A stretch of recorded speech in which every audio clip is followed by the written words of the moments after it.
मूर्ख गधा। एक समय की बात है, किसी कस्बे में एक धोबी रहता था। एक रात जब वह सो रहा था, एक चोर उसके घर के पिछवाड़े में आ घुसा।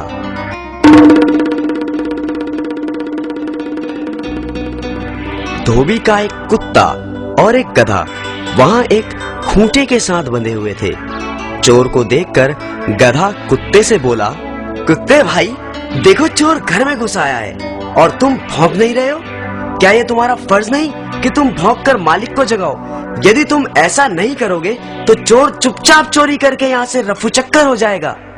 बात तो तुम्हारी ठीक है, परंतु तुम तो जानते ही हो मैं दिन रात मालिक के घर की चौकीदारी करता हूँ और तुम भी कोई कम काम नहीं करते, परंतु हमें मिलता ही क्या है?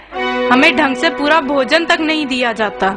ये बात तो तुम ठीक कह रहे हो, परंतु कुछ नहीं।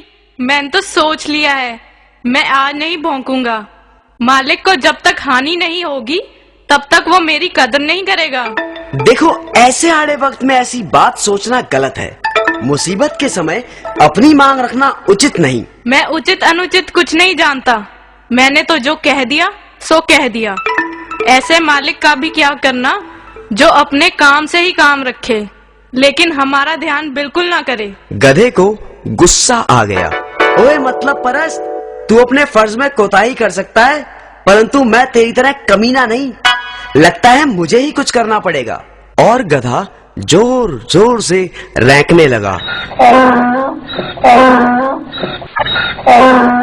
गहरी नींद में सोए हुए धोबी की नींद गधे के रैंकने की आवाज से खुल गई। वो गुस्से से बिस्तर से उठा और जाकर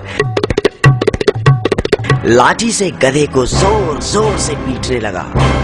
पिटाई इतनी बुरी तरह से हुई कि कमजोर गधे ने वहीं अपने प्राण त्याग दिए। तो बच्चों, समझे कुछ?